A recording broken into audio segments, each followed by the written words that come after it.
Ini dari pesan untuk akhwatnya dulu ya.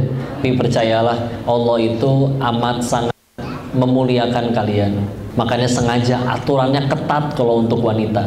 Kalian itu jauh lebih berharga daripada sekedar berlian doang.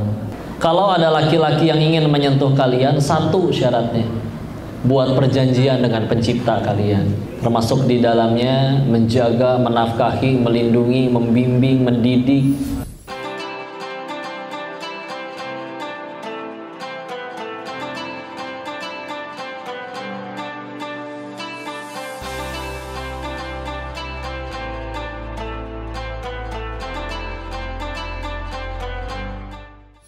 Untuk itu, tanpa berlama-lama lagi, marilah kita satukan niat untuk mencari ilmu dari narasumber kita pada hari ini, yaitu Ustaz Tauhid Rizki.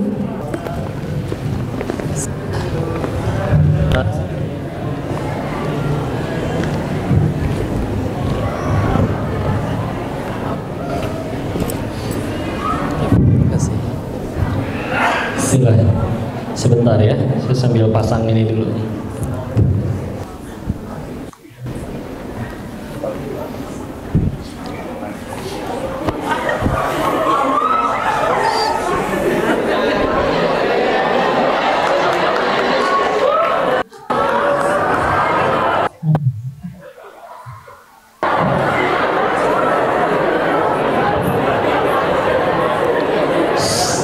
Jadi ngaji kan? So, izin kita buka dengan doa. A'udzubillahi minasyaitonirrajim. Bismillahirrahmanirrahim. Rabbi shrah li sadri wa yassir li amri wahlul 'uqdatam min lisani yafqahu qawli. Rabbana zidna 'ilman warzuqna fahman. Birahmatika ya arhamar rahimin. Subhanaka la ilma lana illa ma 'allamtana innaka antal alimul hakim. Allahumma as'aluka ilman nafi'an wa rizqan thayyiban wa amalan mutaqabbalan. Amin ya rabbal alamin. Bismillahirrahmanirrahim. Assalamualaikum warahmatullahi wabarakatuh. Waalaikumsalam warahmatullahi wabarakatuh. Cengli, ini baru pemuda nih ya. Mantap ya. Takbir.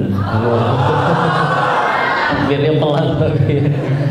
Alhamdulillah rabbil alamin. Alhamdulillahilladzi khalaqal mauta wal hayata liyabluwakum ayyukum ahsanu amala wa huwal azizul ghafur. Segala puji hanya kepada Allah yang atas nikmatnya bisa mengumpulkan kita di tempat yang baik ini, dalam kegiatan yang baik, bersama orang-orang yang baik, pemuda-pemuda yang baik, sehat agamanya, sehat akidahnya, tapi mungkin belum sehat dompetnya ya. Insyaallah. Tapi mumpung pemuda ya, kurang nutrisi juga tetap aja jag-jag ya, hebat. Alhamdulillah, Ustaz salam semoga selalu tercurah kepada junjungan kita baginda Rasulullah Muhammad sallallahu alaihi wasallam beserta para keluarga, sahabat, dan semoga Allah sanggupkan kita istiqomah mengikuti sunnah-sunnah beliau sampai akhir hayat kita insyaallah. Amin ya rabbal alamin. Alhamdulillah, salam takzim, salam kenal pada seluruh asatidz, alim, ulama, kiai, tokoh masyarakat, wabil khusus gurunda kita Bunda Suryani, izin Ustaz Yusuf, izin insyaallah Ustaz tadi memimpin salawat, izin Ustaz, terima kasih waktu dan kesempatannya. Juga ini pemuda-pemuda harapan bangsa yang nantinya akan jadi orang hebat di masa depan. Siap nggak jadi orang hebat? Insyaallah. Yakin? Yakin ya. Baik, istilah ini judulnya mengikuti jejak Nabi Ismail alaihi salam, menjadi relawan milenial, insyaallah. Nah, untuk jadi hebat kita memang tahu ya bahwa di setiap kali ada kebangkitan, perubahan, pasti memang titik mata anginnya itu berawal dari seorang pemuda, ya. Sampai kalau di tempatnya Teh Yunda, kenal Teh Yunda nggak? Kenal nggak? Istri, ya.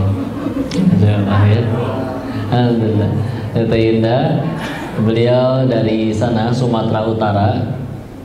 Di sana itu kalau ada orang nonton film, terus pengen nanya siapa tokoh utamanya, cara nanyanya kayak begini. Ini film anak mudanya yang mana katanya? Anak muda, cuy saya teh. Diem dulu, ntar pas kita muncul nih tokoh utamanya, yang tokoh utamanya memang nenek-nenek, nih baru dijawab, oh nenek ini anak mudanya, ya. Jadi di situ saking memang terbiasa yang menjadi lakon adalah anak muda, jadi seperti itu ya. Yuk kita lihat dalam Islam. Dalam Islam, contoh 10 sahabat yang dijamin surganya oleh Rasulullah, ya. 7 diantaranya usianya di bawah 30, ya. Bahkan 5 diantaranya usianya di bawah 20. Masih belasan udah dijamin surganya oleh Allah dan Rasulnya. Tapi nggak jadi leha-leha, enggak. Makin bak-bak untuk jadi manfaat, ya. Jangan mentang-mentang ada jaminannya terus ngoyo, terus jadi lesu, lemah, enggak, ya. Dan kita pindah ke ilmu hadis. Kita tahu Imam Bukhari, Imam Tirmidzi, Imam Abu Dawud, An-Nasai, Ibnu Majah, Imam Muslim, itu kan para imam-imam perawi hadis kan mereka nggak ketemu sama Nabi, beda zamannya. Makanya nanti ada yang namanya sanad, ya. Jadi kalau ilmu hadis itu sebetulnya sanad itu seperti ilmu cenah. Apal cenah nggak? Cenah, kan kalau orang di sini kan suka ngomong cenah mah, ya. Nah, cenah itu ya, adalah contoh Imam At-Tirmidzi. Cenah mendengarkan gurunya berkata, Imam Qutaibah bin Sa'id misalnya, cenah berkata gurunya Imam Qutaibah bin Sa'id misalkan nyambung ke Imam Sufyan bin Uyainah. Cenah mendengarkan lagi gurunya berkata, Imam Az-Zuhri misalkan. Lalu Imam Az-Zuhri cenah mendengarkan sahabat lagi. Lalu sahabat cenah mendengarkan Nabi bersabda.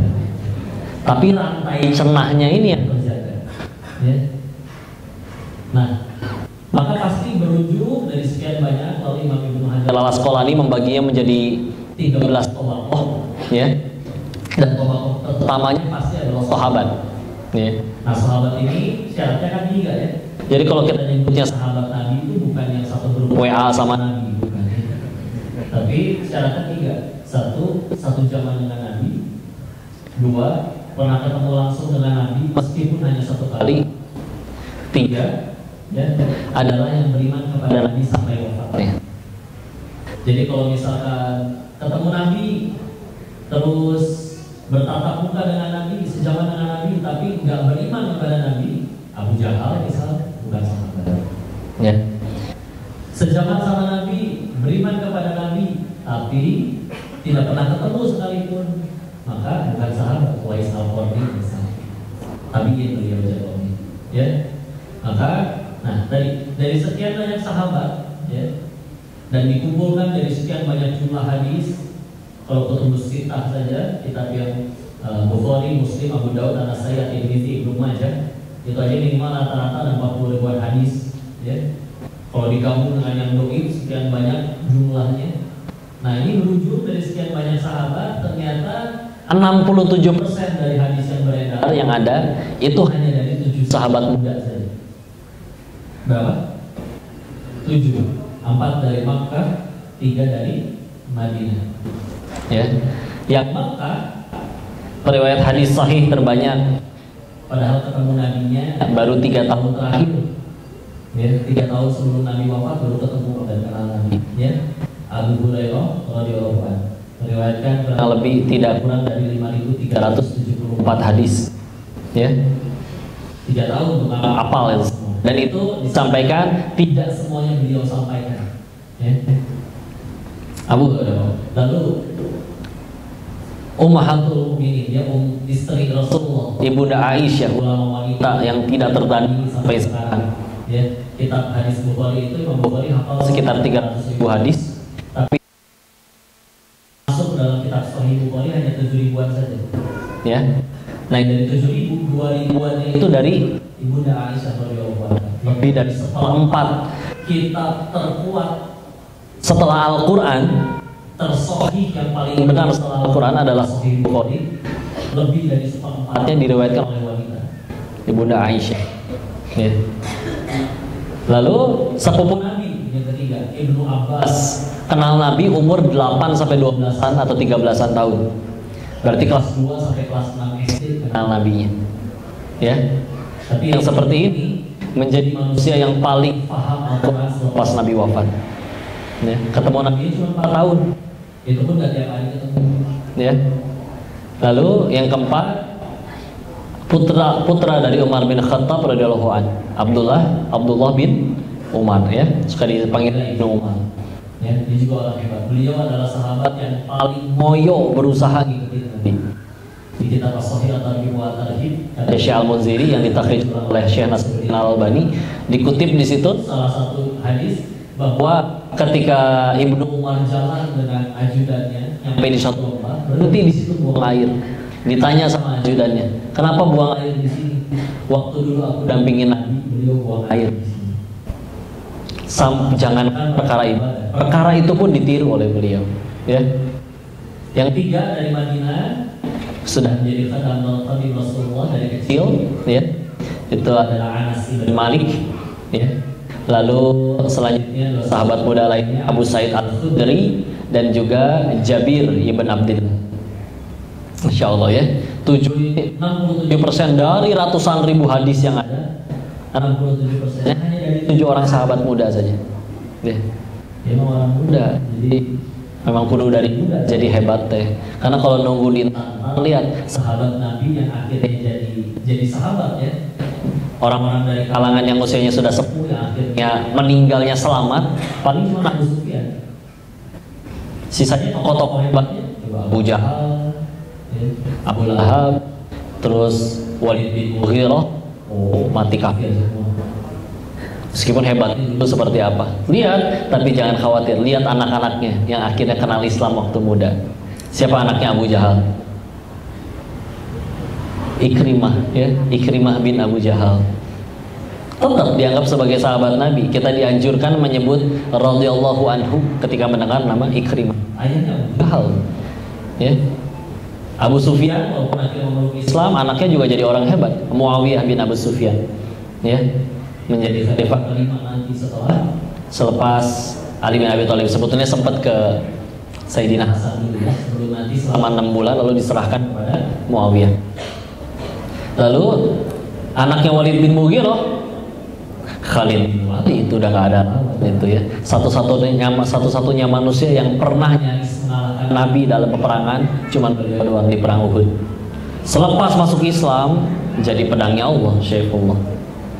Makanya kalau misalkan berislamnya kafah mumpung masih muda, jangan khawatir, jangan kaget. Kalau nanti pas umur 40-50 jadi orang hebat. Tapi kalau misalkan baru mulai Islam kafahnya setelah umur mulai kena asap urat, ya, waduh, gimana aku pengen batuk, ya. Karena udah dingin aja udah meriang, ya. Kayak ini sebenarnya, ya. Masya Allah. Jadi pada pengen sukses tidak? Ya. Pada pengen hebat? Nih, aslinya hebat itu bukan kitanya yang jago, kita ditolong Allah, ya. Maka pertanyaannya, layak nggak kita ditolong Allah? Maka jangan berani-berani ngelakuin hal yang Allah nggak sudi nanti buat jadi nolong kita. Kalau untuk pemuda yang mungkin harus disinggung di sini, jadi berpesan, ya. Salah satunya adalah pacaran. Ada yang pacaran nggak Bu di sini? Yang pacaran angkat tangan. Ada yang angkat tangan. Insyaallah. Susah ngakunya kalau gitu, ya. Kalau ditanya gini baru kelihatan. Yang kalian tahu dia berpacaran, tolong bisikan astagfirullah di telinganya.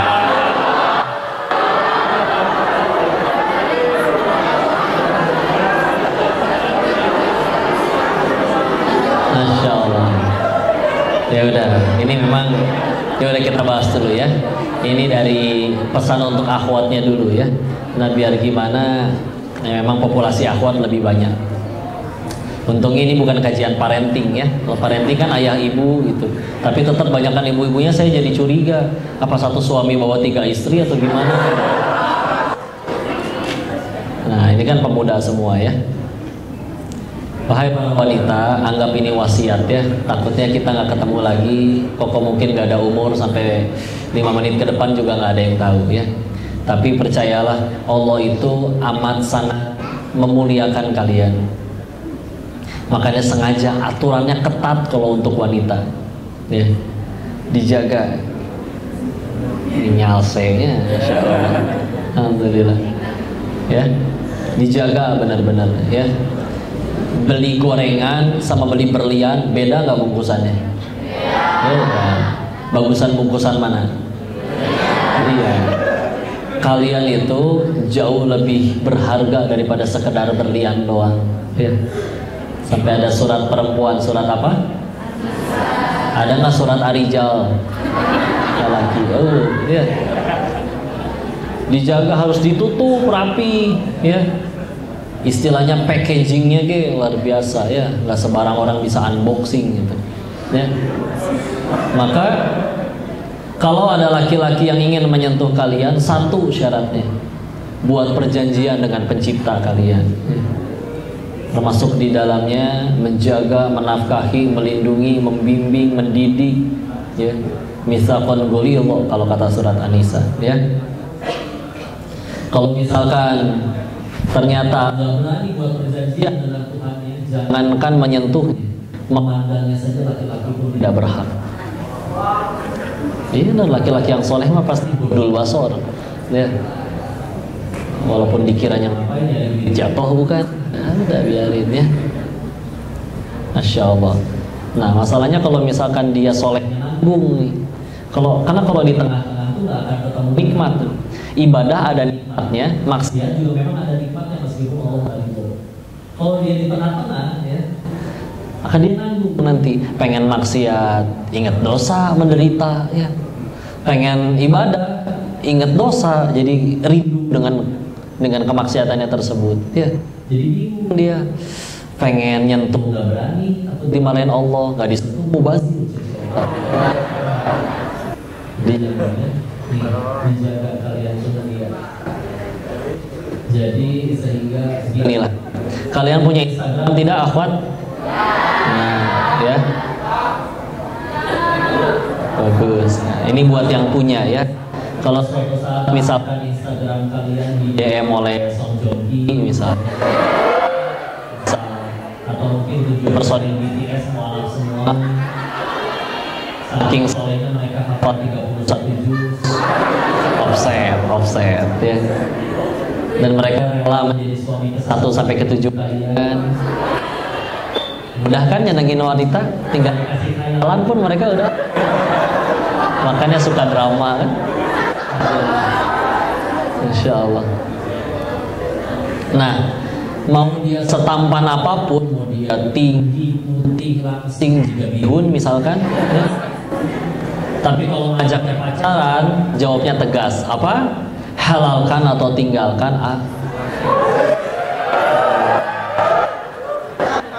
enggak ya. Meskipun dia berkata, tapi Neng, Aa Jongki teh bogoh. Jongkinya jadi orang Sunda ya. Kalau memang bogoh, silakan. Ayah saya standby di rumah tiap pada Isya. Jangan lupa bawa martabak. Tuh kudu modal ya. Semangat ya, latihan main catur jangan lupa. Ya. Nggak, serius. Laki-laki atau manusia kalau sudah sayang dengan yang disayang, pasti pengen selamanya dengan orang tersebut, betul? Kan di dunia nggak bisa selamanya, pasti terpisah oleh maut ya. Maka Allah udah nyiptain tempat untuk bahagia selamanya, yaitu di surganya Allah. Maka kalau dia punya sayang tapi nggak ngajakin ke surga, ngajakinnya ke Oyo ya.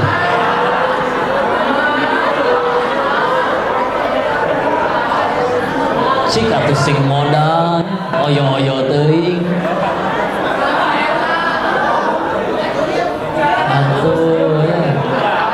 GH universal kayak apa gitu. Tapi halalin dulu ya.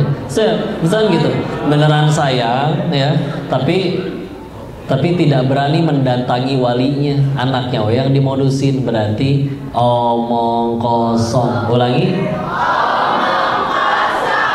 Gitu ya. Asli. Kalau dia soleh asli nggak akan berani menodai makhluk yang dimuliakan oleh Tuhannya. Ya, punten, salaman kayak nggak mau. Bukan karena tangannya kotor, bukan. Ya, tapi menyadari bahwa ya Allah ini hambamu, ini makhlukmu yang mulia, dan aku tidak punya kepantasan untuk menyentuhnya, kecuali aku berani untuk membuat perjanjian denganmu setelah berani sentuh. Nah, kalau misalkan ada yang belum menjadi apa-apa ya udah cunihin ya, udah cabak-cabak wae. Apal cunihin tuh? Kayaknya cuma di tanah Sunda kan ada istilah cunihin. Ada yang nggak tahu cunihin? Suka apa nyepang wae gitu, main pegang-pegang aja gitu. Mepet upil namanya. Insyaallah. Ya. Maka kalau misalkan ternyata nggak berani, aku udah jelas omong kosong. Ya, tegas itu mah jelas ya. Misalkan kadang suka ada yang ngeles aja Bu. Ustaz nih perlu diketahui, kadang bilang kayak gini. Kami tuh nggak pacaran kok, tapi setiap jam 3 malam dia WA gitu, dia bangunin tahajud. Ya.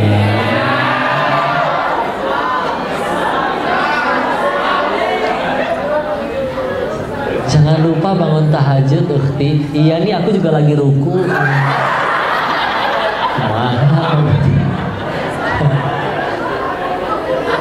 Kok lambat sih? Aku mau udah tasyahud akhir. Ya Allah. Jangan ya. Atau bilangnya, kalau kami tuh nggak pacaran. Kalau pergi pun selalu ke pengajian. Di motor juga dihalangin pakai tas biar nggak kena-kena. Begitu nyampe kajian, pematerinya bicara tentang dilarang pacaran. Laki-lakinya WA, sabar sayang, ini ujian bagi kita. Etanya, ngaleuyutnya, pangculangungna. Tenang ya, yang akhirnya backstreet juga kalau kalian belum ketahuan tuh bukan karena jago nyembunyiin, ya. Allah belum ngebuka. Mau pakai aplikasi Gojek ke, apa? Ya. Insya Allah. Kami tidak menyebut siapapun ya, jangan merujuk kepada seseorang ya. Masya Allah. Maka udah jelas ya. Karena kalau misalnya masih kayak gitu, itu namanya playboy syariah. Ya. Hati-hati mukodimahnya. Assalamualaikum ukhti. Ya. Wow, gitu ya. Udahlah jangan ya, asli. Nyari yang kayak gimana? Ini kemarin ditanya kok gimana public figure di negeri ini sedang banyak teladan yang tidak baik lah di rumah tangganya, ya. Mesti gimana? Sok we atulah sing takut sama Allah, ya. Jangan sibuk ngejar apa yang kita suka aja. Ya hawa nafsu mah suka gitu ya, selingkuh apa segala macam. Tapi kita tahu yang kita suka tuh nggak merujuk kepada kebaikan, pasti jadi masalah. Ya, sok survei sederhana nih. 1, kita punya keinginan tidak? Nah, 2, Allah punya keinginan juga tidak? Punya. Allah ingin kita selamat, bahagia. 3, dari lahir sampai sekarang kita lebih banyak ngejar keinginan Allah atau keinginan diri sendiri? Terus sejauh ini udah ngejar keinginan sendiri, kok banyak yang masih nge-stres, ngeluh. Bahkan ada yang udah tercapai itu tujuannya, pengen viral beneran viral, pengen punya jabatan beneran punya jabatan, ya. Sehingga perlu berapa kali patah hati dan kecewa lagi baru kita sadar bahwa bahagia itu bukan pada apa yang kita suka, tapi pada apa yang Allah suka. Ya. Kenapa menderita? Gampang, karena kita bahagianya pada apa yang kita suka, bukan pada apa yang Allah suka. Pernah lihat orang kaya masih stres? Nah, ya. Pernah ngelihat yang punya jabatan masih nyuri dari rakyatnya? Yang istrinya udah cantik masih selingkuh? Rusak dong, rujitnya. Apal rujit? Rusak melejit. Ada singkatannya ya. Dumai apa dumai? dunia maya. Migar, minuman segar. Kenapa harus disingkat sih? Masya Allah. Ya udah gitulah ya. Sholat bismillah. Maka yang pertama, jalan jadi sukses itu sederhana aslinya. Satu, nyari masalah. Ulangi, nyari masalah. Ingat, nyari masalah ya, yang baik. Bukan nyari masalah teh misal Ustadz Yusuf lagi nyebrang ditabrak terus ya, itu nyari mati lebih tepatnya ya. Nyari masalahnya yang positif ya. Mungkin yang paling terkenal kita tahu presiden ketiga Indonesia siapa? Pak B.J. Habibie ya. Beliau bisa bikin pesawat terbang. Kan sebelum zaman beliau pesawat itu kalau di ketinggian tertentu retak sayapnya. Dan Allah nggak menitipkan ilmunya kepada siapapun sampai Allah titipkan ilmunya pada beliau. Jadi udah selesai masalah tersebut. Besar nama beliau. Tapi awalnya dari mana? Ada masalah. Masalah lalu dicarikan solusi. Solusi membuat orang dianggap berprestasi. Prestasi membuat orang dianggap Jadi suksesnya berpangkal dari jangan alergi sama masalah. Selagi hidup pasti ada masalahnya. Tapi nggak ada masalah yang berbahaya. Yang bahaya kalau salah menyikapi masalah ya. So, pandemi kemarin masalah nggak? Salah. Kawannya ayah saya bisnisnya bangkrut karena habis ditelan zaman ya. Namanya dulu kan sebelum ada handphone yang ada kameranya, kamera tuh pakai yang ada kelisenya tuh. Udah habis sekarang karena semua sudah kamera, ada handphone nih ya. Maka dari situ mau nggak mau ganti zaman, bangkrut, dijualin semua, sisa 100 juta asetnya. Udah bangkrut, besoknya pandemi, lockdown. Wah, bertambah-tambah. Tapi bagus mindsetnya, nggak mungkin nggak ada peluang lain. Fa inna ma'al usri yusra. Inna ma'al usri yusra. Dia melihat kayaknya orang bakal butuh sama yang namanya masker. Maka jadi pengusaha masker pertama di kota Bogor. Setelah setahun pandemi, 100 jutanya jadi 800 juta rupiah gara pandemi ya. Atau misal ada orang punya masalah, tinggal di dalam gang, mau rumahnya nggak dilewatin angkot, tapi tiap hari kudu berangkat kerja, masalah. Yang kedua, ada orang bermasalah juga, punya motor tapi nganggur. Maka dipersatukanlah dua orang bermasalah tadi di satu aplikasi ojek online. Sekali lagi bukan buat chatting ya, untuk jemput ya. Maka kalau penemu aplikasinya minimal untuk dunianya lebih sukses daripada orang kebanyakan, wajar karena beresin masalah orang. Betul? Nih, kalian kalau pengen lulus harus bikin apa? Skripsi. Skripsi suruh ngapain? Nyari masalah ya. Beneran, nyari masalah yang nanti akan diangkat jadi judul yang bisa kamu selesaikan dengan ilmu yang telah kamu pelajari.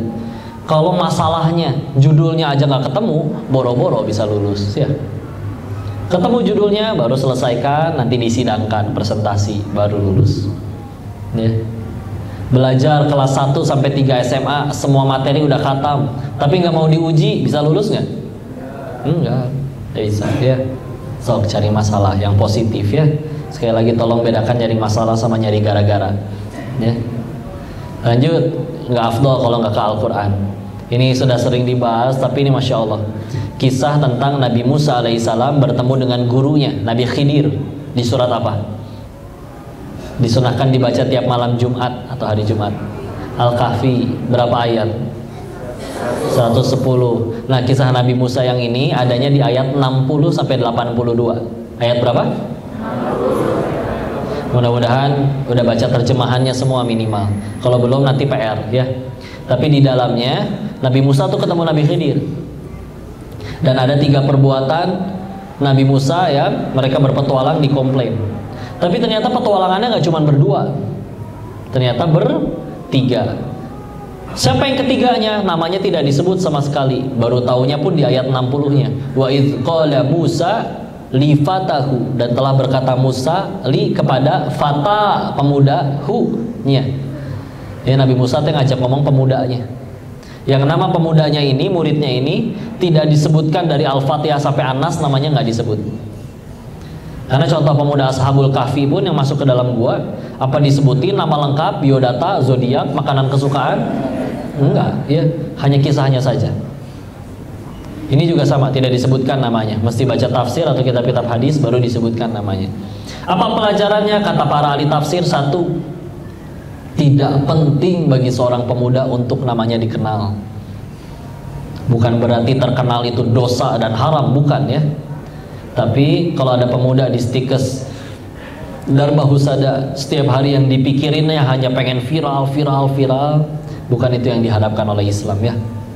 Ngapain ya aku hari ini nih?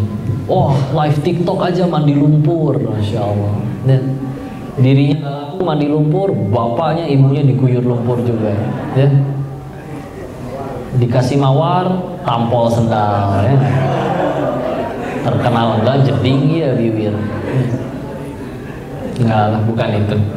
Satu itu ya. Yang kedua, kalau pengen tetap terkenal, jadi orang besar, yuk perkenalkan diri kalian dengan ilmu, takwa, dan prestasi. Ulangi. Ilmu, takwa, dan prestasi.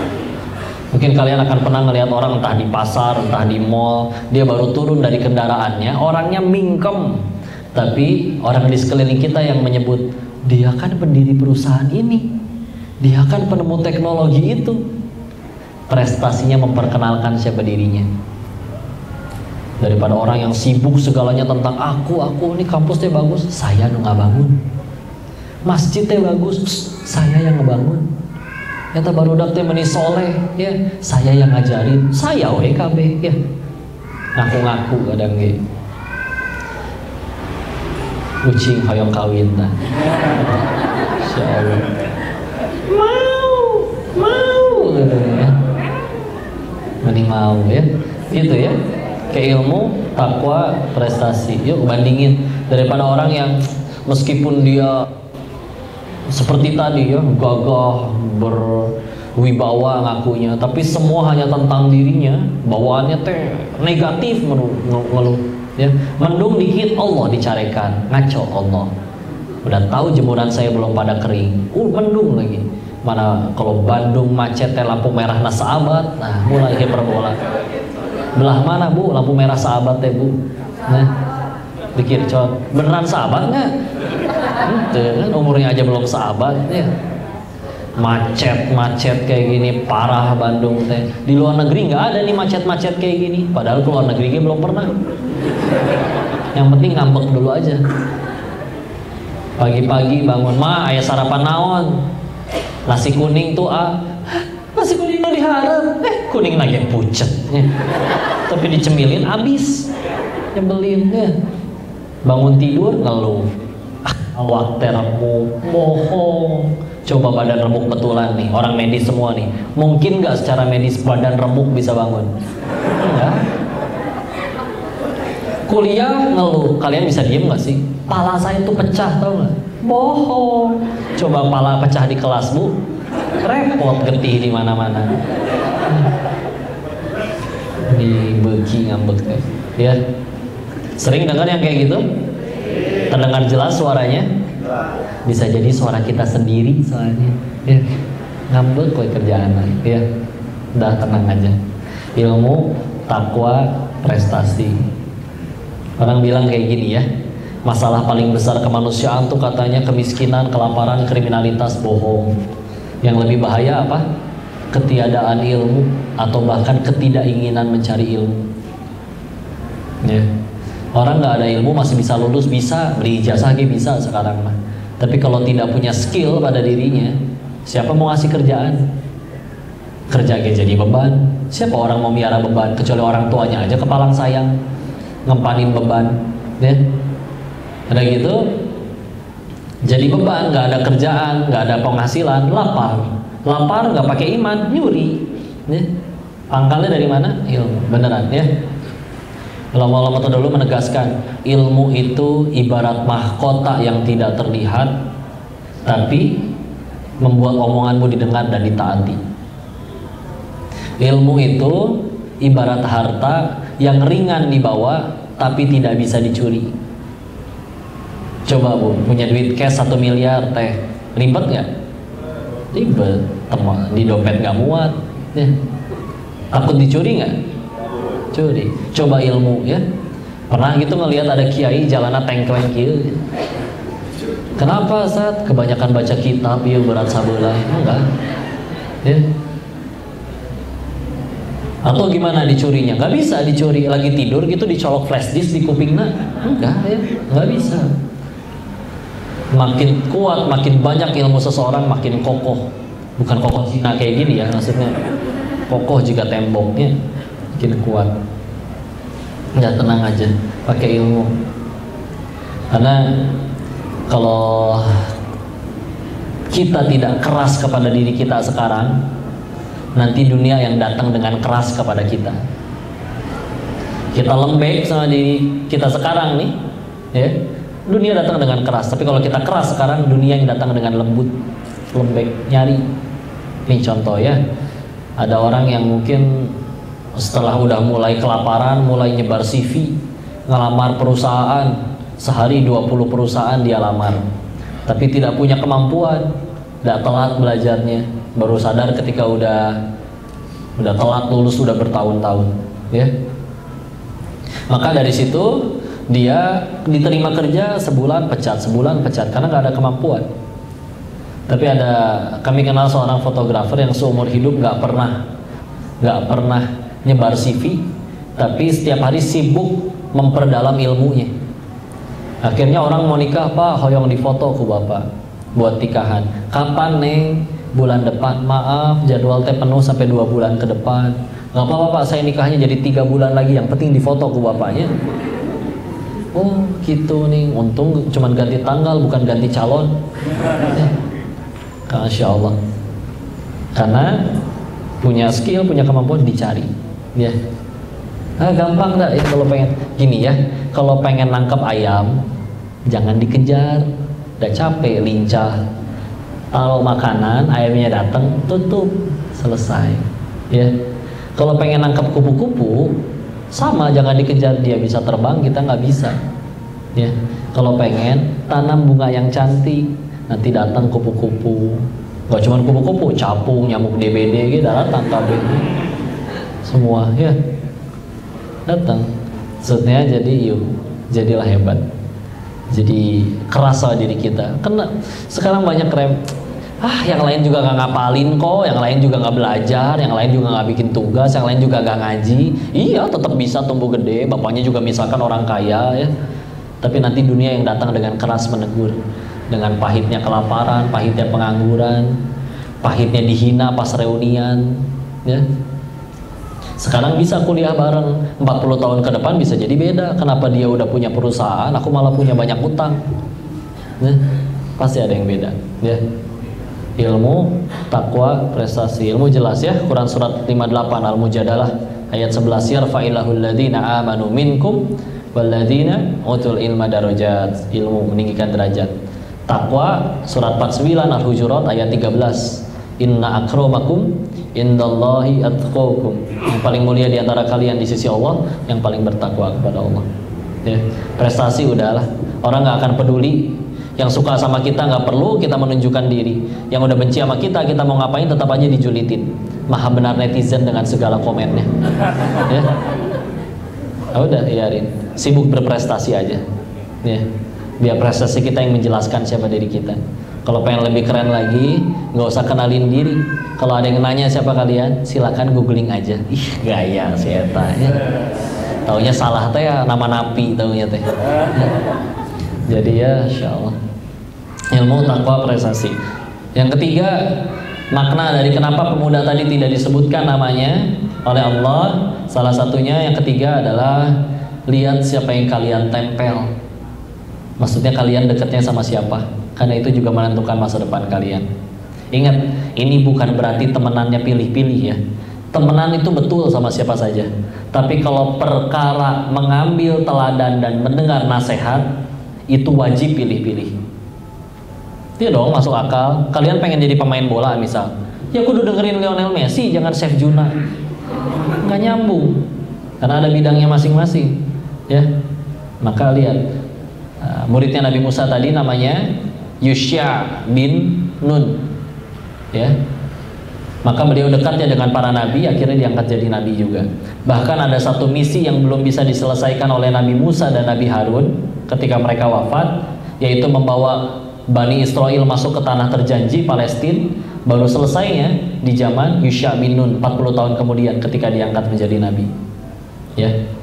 Dan ini Masya Allah, penakluk Baitul Maqdis pertama jauh sebelum Umar bin Khattab, sebelum Salahuddin Al-Ayyubi, jauh, ya. Yusha bin Nun lebih dahulu. Yang terakhir, pemuda juga harus galau. Ulangi, galau yang positif, tapi ya sebagaimana Salahuddin Al-Ayyubi juga sebagaimana manusia pernah capek belajar, capek latihan, tapi setiap kali capek galau. Ya Allah, gimana bisa berhenti latihan? Baitul Maqdis saja masih dijajah, ya. Galau, belajar lagi, berlatih lagi. Maka kalau ada pemuda di sini di Stikes dan Mahusada yang galaunya cuma gara-gara ngeliatin statusnya temen, bukan itu yang diarahkan Islamnya. Galau push rank eleh wae banting handphone, ya. Main slot rungkat wae, ya. Ada yang main slot nggak di sini? Biasanya yang paling kenceng deh. Semoga kalah, ya. Kalau nggak nanti saya minta akunnya, nanti saya bilangin ke kawan-kawan yang masih di sana biar dibikin rungkat akun yang itu. Jadi kan jadi tobat kan, coba menang wae, nggak akan berhenti main, ya. Pilihannya cuma dua, berhenti sendiri atau Allah paksa untuk berhenti, ya.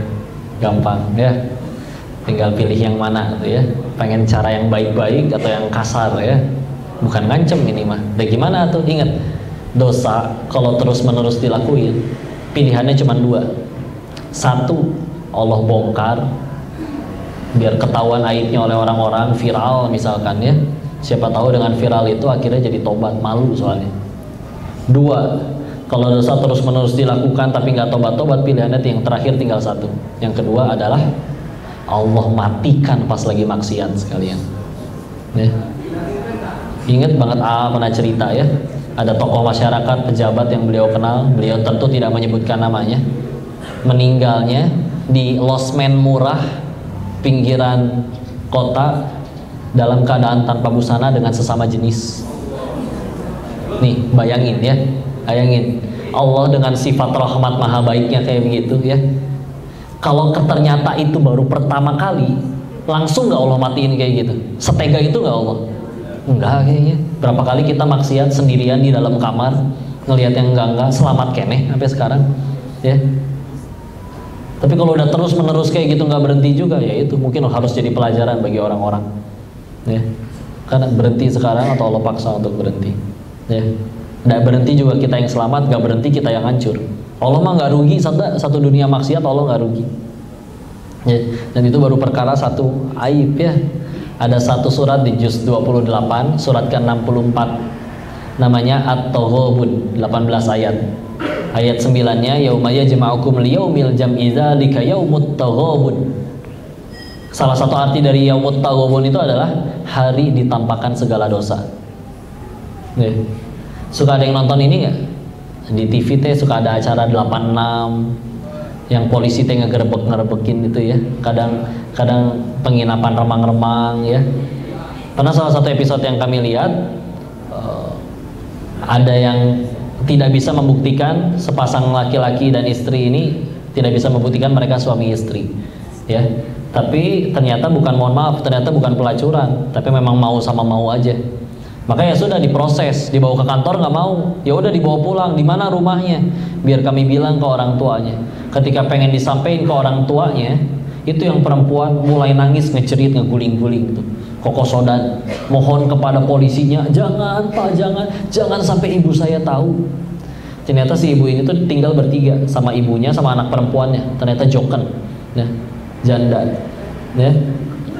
Istilah apa pula tuh jokennya, ya, janda. Tapi lihat, ya, aib terbuka ingin disampaikan kedua orang aja bisa segitu nangisnya ngejerit-jerit supaya nggak pengen ketahuan.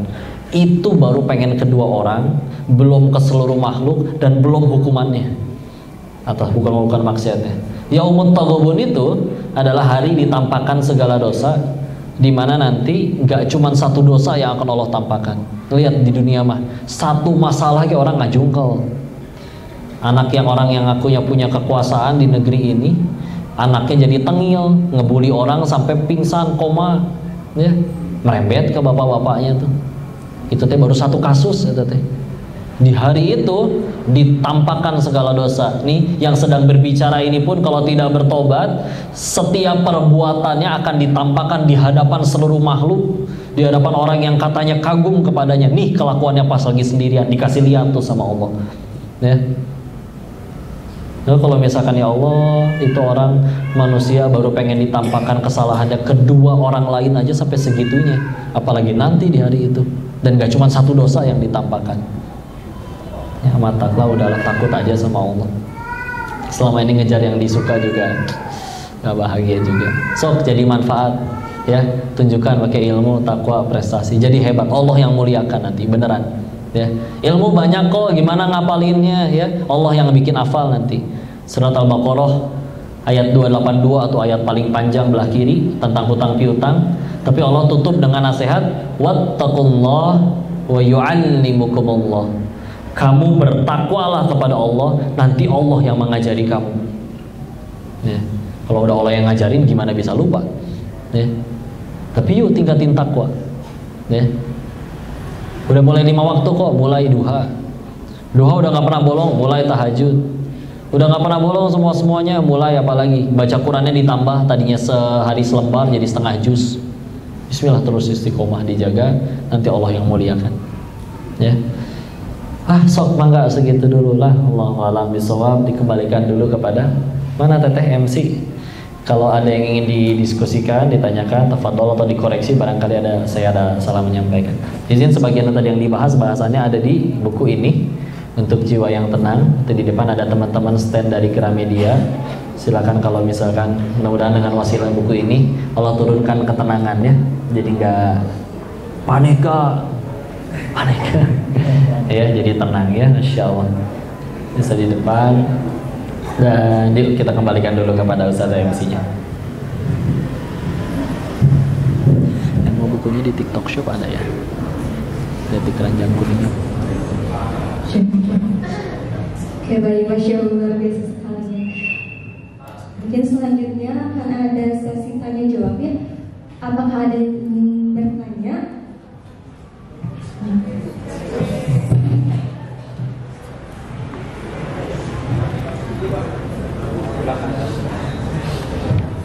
Total mahasiswanya ada berapa di sini? 1.200. Berarti ini belum jelas, belum semuanya ya, dari sebelumnya.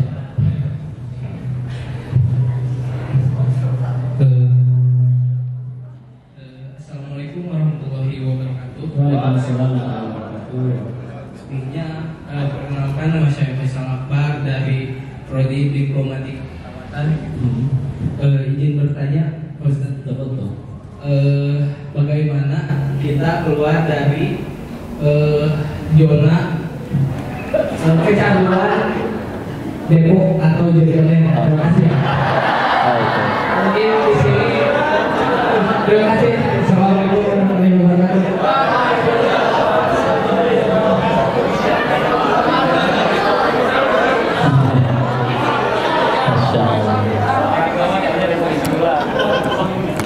Masya Allah. Nah, padahal tinggal lakukan kebalikannya dah, istilahnya ya. Kayak contoh, gimana biar gak depo? Ya jangan depo, udah weh, selesai ya. Tapi kalau nggak depo, coba ya, kita maksain diri kita nggak depo. Emang apa sih yang terjadi? Setannya nyakek kita gitu? Atau bandarnya ngudak-ngudak ke rumah? Enggak, beneran nggak terjadi apa-apa. Jadi kan duelnya sebetulnya antara diri sendiri dengan hawa nafsunya. Maka ya udahlah, kita bicara pakai akal ya. Karena sebetulnya ibarat para koruptor juga tahu korupsi nggak boleh.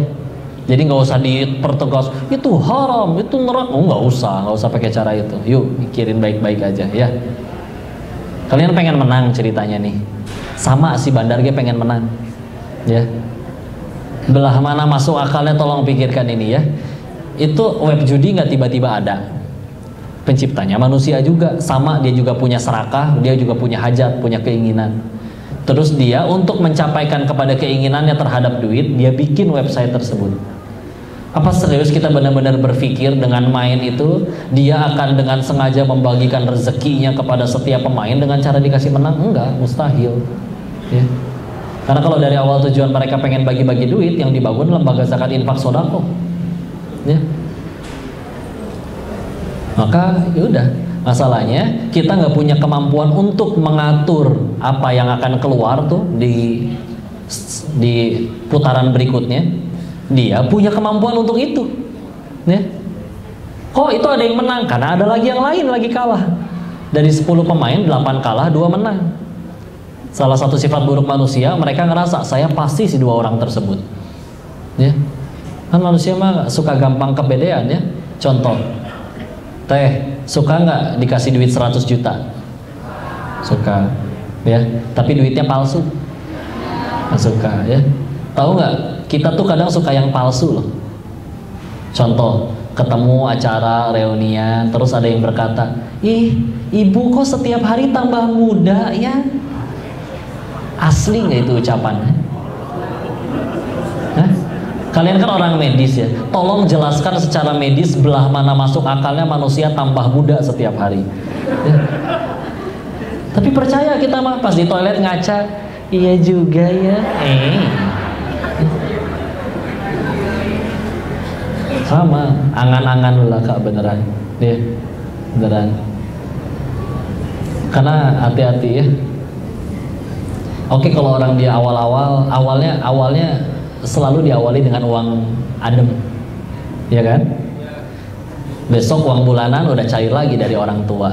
Tapi di bulan ini masih sisa 200.000. Ada peluang untuk membuat cacing-cacing naga-naga nih. 200.000 bisa jadi 20 juta nih. Ada peluangnya. Habis ya memang udah harus habis kok. Besok juga bakal ditransfer lagi sama orang tua. Masuklah nyemplung 200. Mulai pernah ngerasain misalkan menang 12 juta ya. Jalan berlalu, kalau udah menang mah nggak usah gitu, tunggu besok.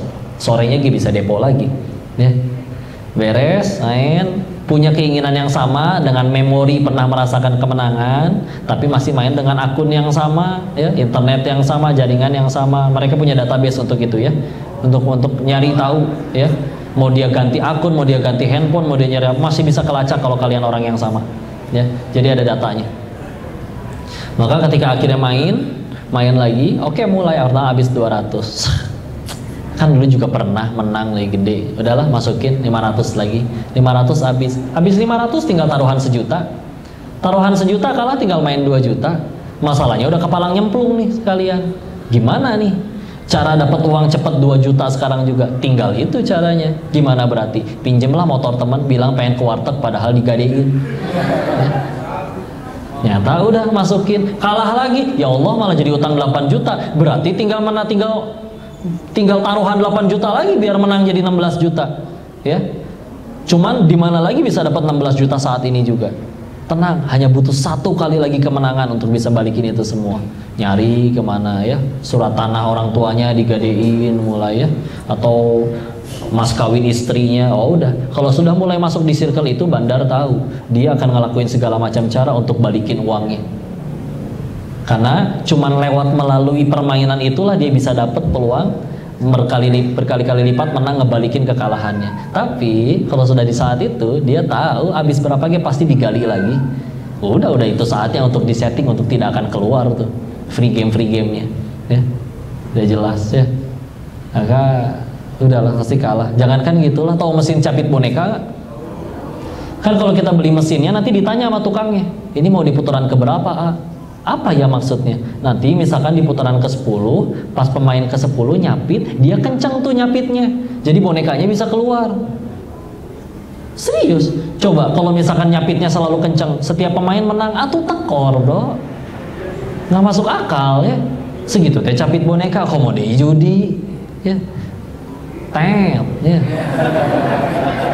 Nanti tayang ya, kemarin podcast sama Bang Haji Roma Irama ngomongin judi ya. Masya Allah. Pilihannya tetap 2, berhenti sendiri atau Allah paksa untuk berhenti. Saya mau ngomong sampai bebusa kayak gimana lagi, kalau emang masih nggak mau ngalahin ininya sendiri ya sudah. Ya berarti kata Allah berarti harus dipaksa. Kuat nggak bisa gana-gana lagi. Ya. Dan demi Allah yang udah kalah itu adalah pertolongan. Jadi berhenti kan gara-gara kalah. Dan lumayan karena kalah pahit, gugurin dosa, lumayan DP duluan ya. Daripada sampai akhir menang melulu, repot itu ya. Dibalasnya semua di alam setelah kematian, lebih repot. Ya. Jadi udah begitu aja ya. Allahu a'lam bishawab. Semoga Allah muliakan dengan ilmu bukan dengan slot ya. Insyaallah. Sudah cukup? Ada lagi?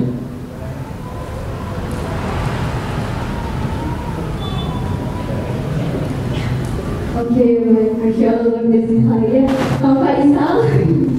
Tobat ya. Ntar dulu Kang. Itu doainnya tulus banget loh. Udahlah, halalkan atau tinggalkan. Masya Allah. Oke, Masya Allah. Sekarang apakah ada yang bertanya? 3 pertanyaan mungkin ya Pak Ustaz? Iya, sama enggak. Itu udah dipegang mic-nya. Assalamualaikum warahmatullahi wabarakatuh. Waalaikumsalam warahmatullahi wabarakatuh. Perkenalkan, sebelumnya saya Rizky Bayola dari Majelis Taklim Optometrik.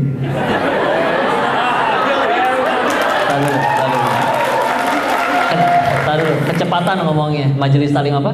Optometrik. Oke, insyaallah. Wih, insyaallah.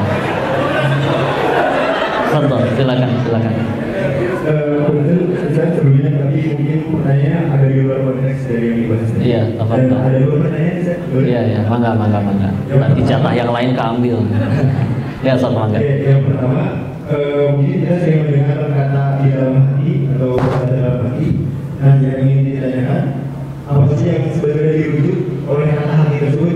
Apakah benar hati yang maksudnya itu organ tubuh manusia ataupun ada identitas lain yang ada di dalam diri manusia? Yang pertama, terus yang kedua, apa hukumnya membaca basmalah sebelum misalkan seseorang itu ingin beriman hamil atau berdiri? Oke.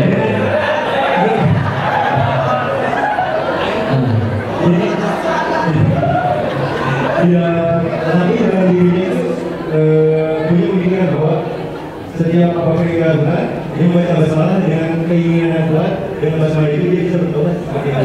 Apa hukumnya yang saya? Terima kasih sebelumnya. Assalamualaikum warahmatullahi wabarakatuh. Masya Allah. Jadi tadi yang pertama dulu ya, terkait apa tadi? Kalau hati ya. Kalau dulu waktu ngaji hati kalau dalam bahasa Arab secara lugawi ya, secara lugawi kolbun ya, bukan mobil kolbun ya biasa ditaikin orang. Kolbun itu nah mobil kolbun ini pakai kof, lam, ba ya. Nah itu kolbun. Kalau secara bahasa, secara lugawi, akar katanya berasal juga satu akar kata dengan kata kulub yang berarti bolak-balik. Makanya emang hati itu memang bisa berbolak-balik, kadang pengen taat, kadang pengen maksiat secara bahasa. Kalau secara kaidah ilmu syar'iyahnya, maka kata Nabi di dalam tubuh manusia ada segumpal daging yang kalau itu baik jadi baik seluruhnya, atau kalau misalkan itu buruk seluruhnya. Wahyal qalb, dan itu adalah qalbu ya. Jadi kalbu yang situ lebih ke hati. Nah nanti ketika disebutkan secara medis, ada yang menyebutkan hati itu malah menjadi jantung. Ada kalau di bahasa Indonesia nanti beda, hati itu lever ya, lever. Makanya kalau di bahasa Inggris kan beda ya. Kalau yang hati yang dimaksud itu lever, kalau jantung heart baru ya. Ya, tapi itu hanya perbedaan jelasan. Tapi kalau dalam kaidah ilmu syar'iyah, maka tadi ya, itu sesuatu yang disebut Nabi, kalau itunya sudah baik, maka jadi baik semuanya. Walaupun itu ternyata bukan merujuk kepada fisiknya, ya tadi entah levernya, ya lever saya baik kok, saya sering makan omega 3, bukan gitu ya. Kan tadi ya.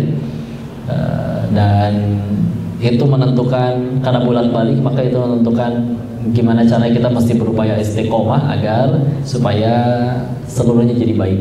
Karena kalau itu jadi baik, semuanya jadi baik. Itu dalam ilmu agama yang saya tahu.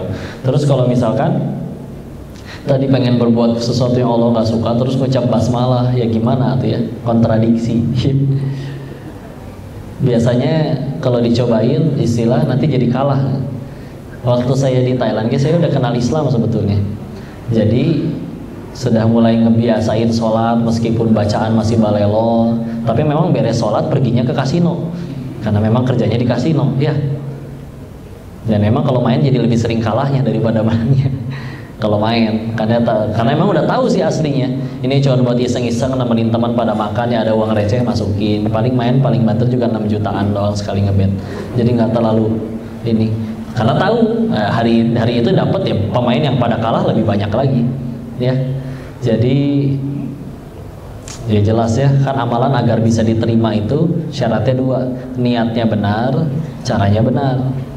Gimana niat benar lillahi ta'ala agar Allah ridho, bukan untuk dipuji makhluk dan lain-lain. 2, caranya benar, ngikutin yang dicontohin Rasul.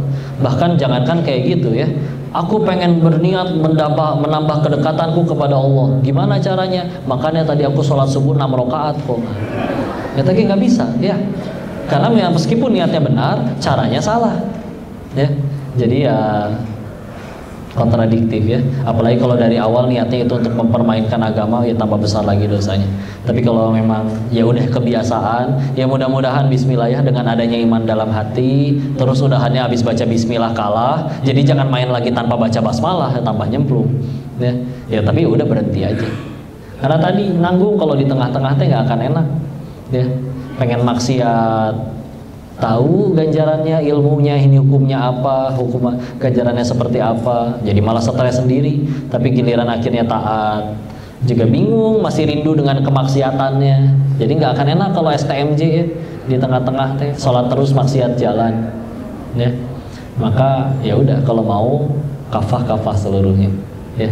Kalau nggak nanti capek, nggak ada enak-enaknya, galau terus ya. Udahlah, ucapan untuk yang jadi kebaikan, niatnya baik, caranya benar. Wallahu a'lam bishawab.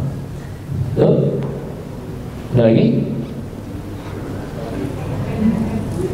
Insya Allah biasa sekali, jawabannya sangat-sangat memuaskan. Selanjutnya sisa 1 pertanyaan lagi, boleh dari yang lainnya.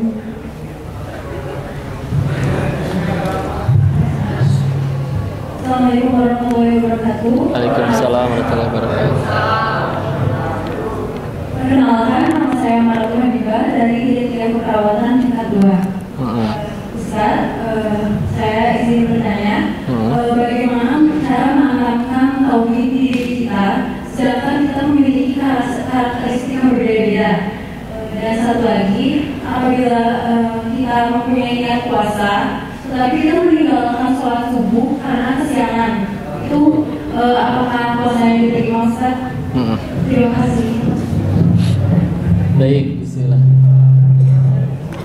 Gimana tadi bicara yang pertama, gimana caranya menanamkan tauhid?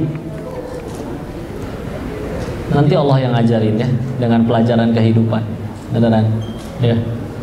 Sama dulu kan awalnya saya nggak ngerti, nggak percaya dengan yang gitu-gitu ya, masih kadang suka bacain zodiak dan apa macam-macam ya, percaya mitos, percaya tahayul. Tapi akhirnya ya terbukti sendiri sih, ketika makin bertambahnya ilmu, makanya penting ilmu, bertambahnya keimanan, nanti bertambah itu semua ya.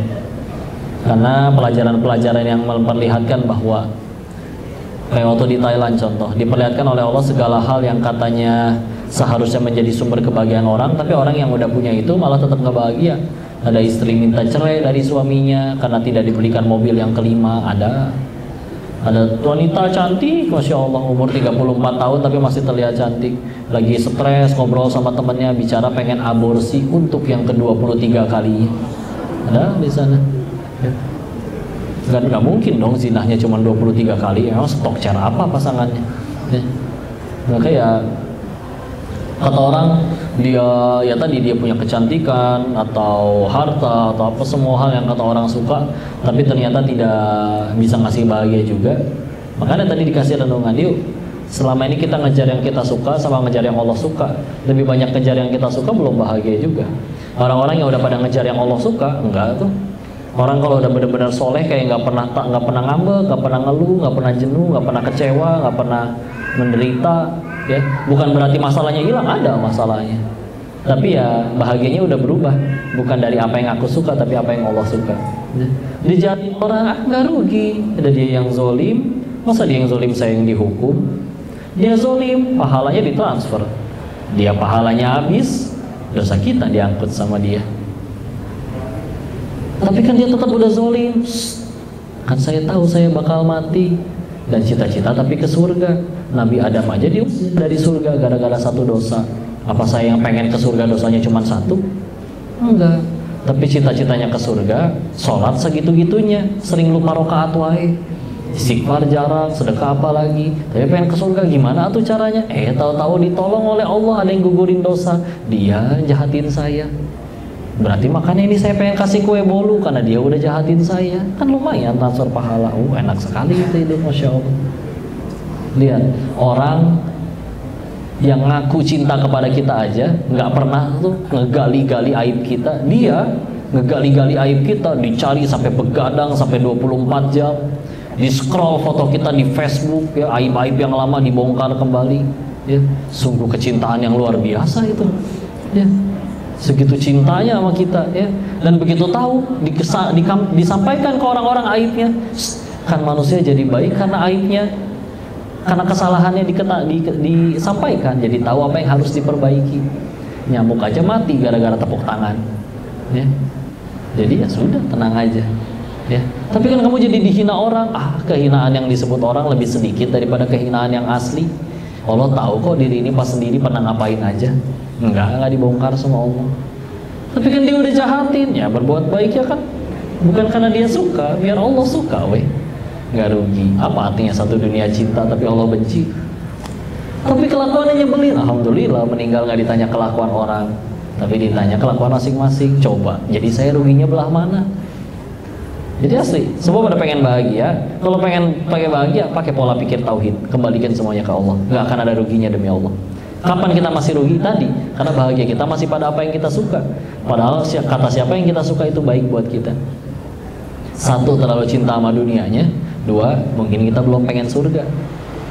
Padahal jahatnya orang bisa jadi jalan kita ke surga. Diselingkuhin ya, meskipun secara manusiawi sakit, tapi kalau gara-gara diselingkuhin tambah takwa sama Allah, bisa jadi wanita ini lebih terjamin surganya daripada yang suaminya tidak selingkuh ya.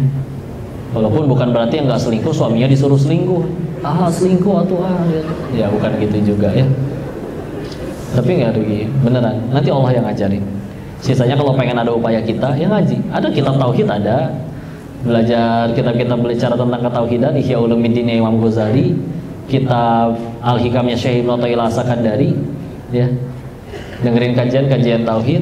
Kalau pengen yang paling ringan, dekat kayak Agim, tauhid semua isinya. Ya. Meskipun kadang contoh-contohnya ya yang sederhana, ya kadang dari yang sederhana itu yang kita belajar. Nanti Allah yang ngajarin. Yang kedua tadi apa tadi? Puasa, terus subuhnya kesiangan ya. Masalah apakah diterima atau tidak suatu amalan, manusia hanya bisa ngelihat dari sudut pandang ilmu syar'inya ya. Tapi masalah diterima atau tidak itu ada hak kuasanya Allah. Kalau semuanya bisa ditentukan dengan rumus baku yang pasti ya, maka apa kabar dengan pelacur yang memberi minum seekor anjing? Diampuni dosanya oleh Allah ya. Makanya tugas kita mah terus saja menyempurnakan. Gimana kok ini kesiangan jadinya sholat subuhnya? Ya bangun kodo, udah bayar hutangnya. Tapi jangan dikodo tiap hari ya. Jadi jangan telat tiap hari ya. Ya terus tingkatin takwa. Gak apa-apa, belajar. Pokoknya habis kita bikin maksiat gak langsung mati, berarti Allah nungguin tobat kita. Udah gitu aja ya. Jadi selalu masih ada kesempatan. Dan ulama-ulama terdahulu juga di kitab Al-Hikam dijelaskan oleh Syekh Ibnu Athaillah, ada ulama yang bisa mendapatkan nikmatnya tahajud setelah berusaha istiqomah 20 tahun tahajud, baru ngerasain nikmatnya tahajud. Atau kalau kita umurnya aja misalkan baru 21, 22, hijrahnya baru beberapa tahun, nggak apa-apa, terusin nggak apa-apa. Sampai nanti bismillah Allah bolak-balikan hati, ternyata yang lebih nikmat itu bukan aku sholat duha biar tokonya rame, ternyata yang paling nikmat bukan tokonya jadi rame, tapi bisa sholat duha itu nikmat yang lebih mahal daripada sekedar tokonya rame ya. Nggak apa-apa itu mah, tenang aja. Nah, kadang toko rame tapi cuma numpang wifi doang juga kan bete juga ya, nggak pada beli ya. Udahlah Kembali kepada Allah. Nanti Allah yang ngajarin. Silakan minta kepada Allah, ya Allah, dekatkan hamba dengan para guru, ilmu yang bermanfaat, yang membuat hamba tambah diridhoi olehmu. Nanti bisa ada jalannya, ya. Dan pelajaran sekali ini akan melihat bahwa ada yang katanya sumber kebahagiaan mereka punya kok tidak bahagia juga. Itu pelajaran kan, tinggal kita mau masukkan ke hati atau tidak, ya. Barakallah, ya. Allahu a'lam bishawab. Dikembalikan lagi, tadi sudah kita tutup dengan kalimat hamdalah. Alhamdulillahirabbil alamin. Istighfar 3 kali. Astagfirullahaladzim, astagfirullahaladzim, astagfirullahaladzim. Doa kafaratul majelis. Subhanaka Allahumma wa bihamdika asyhadu an la ilaha illa anta astaghfiruka wa atubu ilaik. Barakallahu fikum. Assalamualaikum warahmatullahi wabarakatuh.